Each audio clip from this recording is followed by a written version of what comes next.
श्री कृष्णा दोस्तों, राधे राधे। कैसे हो आप सब? आई होप आप सब बहुत अच्छे होंगे। दोस्तों, आज की वीडियो में मैं आपको भैया पांचे की व्रत कथा सुनाने जा रही हूँ। तो अगर आपको पसंद आए तो प्लीज़ लाइक कमेंट और शेयर जरूर कर दीजिएगा और सब्सक्राइब भी कीजिएगा। आइए सुनते हैं भैया पांचे की व्रत कथा। ऐसा कहा जाता है कि एक गांव में एक गरीब माँ बेटा रहते थे।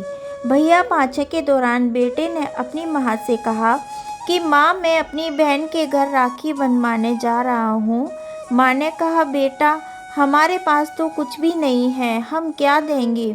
बेटे ने कहा, लकड़ी बेचकर जो मिलता है वह पर्याप्त है। यह कहकर बेटा अपनी बहन के घर रवाना हो गया।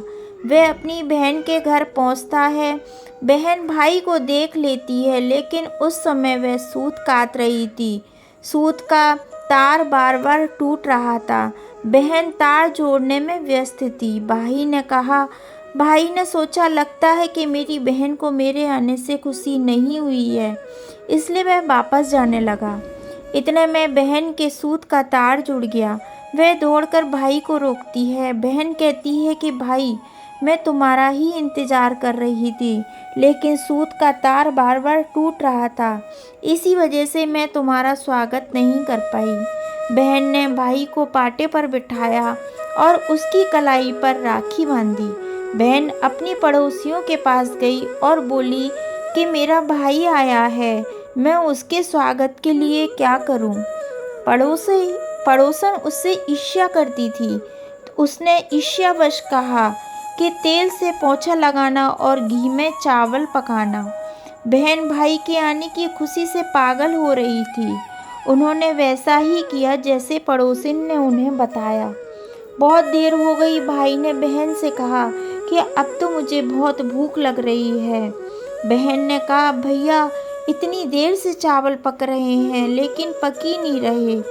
जब भाई को यह मालूम हुआ कि चावल घी में पक रहे हैं, तो उसने अपनी बहन से कहा कि चावल घी में कभी नहीं पकेंगे। भाई के कहने पर बहन ने दूध लाकर चावल पकाए और खीर बनाई। बहन ने भाई को बहुत से पकवान बनाकर खिलाए। भाई ने अपनी बहन से कहा कि सुबह अंधेरे ही मैं वापस चला जाऊंगा। बहन सुबह जल्दी उठकर गेहूं पीसती है और अपने भाई के लिए लड्डू बनाती है। बहन ने भाई के लिए लड्डू बांधे और भाई रवाना हो गया। भाई के रवाना होने के बाद बहन के बच्चे भी अपनी माँ से लड्डू मांगने लगे। वह देखती है कि लड्डुओं में तो सांप पिस गया है।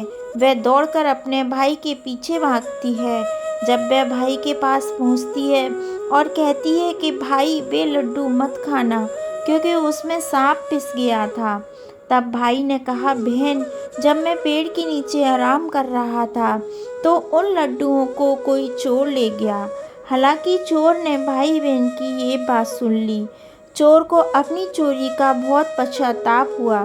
साथ ही उसने बहन से कहा कि हे बहन, तुमने मेरी जान बचाई है, आज से तुम मेरी धर्म बहन हो।